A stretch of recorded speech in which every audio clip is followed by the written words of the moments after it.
In fact, it got me thinking this morning when I read about the Diaz stuff, because there's just been so many names that have been linked, that Bayern have been linked to. And there is a particular reporter from Sky Sports who's obviously very popular in Germany for his transfer stories. A lot of people in the UK and US probably know about him too, because he does a lot of tweeting in English. He's obviously very good at his job, a lot of following. Sky obviously value him very highly. But I actually went through his tweets since the start of June, Manu, and I actually counted how many left wingers he alone had linked to Bayern Munich. And Diaz is the sixth winger that he's linked to Bayern Munich in the last 30 days, which, as I said on social media, that's a new player every 5 days that he alone has linked to Bayern Munich. And he's not even talking about Marcus Rashford stuff. That's from Bild. It's a completely different German outlet. And there's probably other ones that we haven't even bothered talking about since then. So there's definitely something weird going on here, Maru. It's either Max Eberl is literally playing Football Manager or something in his shortlisted every left winger. And every night before he goes to bed, he phones up these journalists and says, what do you think about this guy? Do you think we should sign him?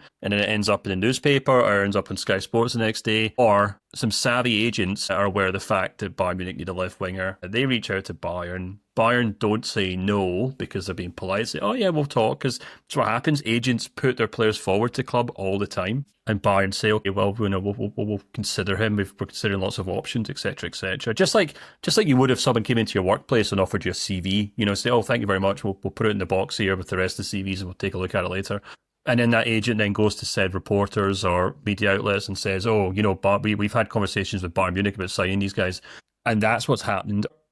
If you would be pessimistic, they're just being plucked out of thin air to fill, column inches or newspaper articles or news bulletins, or in some cases just so people have stuff to tweet about. And I honestly think 99% of it's absolute nonsense. And I do sympathise with Bayern Munich fans. We've got a running thread on our Substack chat, which has now got about 1,300 messages. And someone was talking today about setting up a therapy group for the Bayern Munich fans in it, because every day it's a new story and they can't seem to get any kind of purchase or any sort of grounded down facts as to what's actually happening.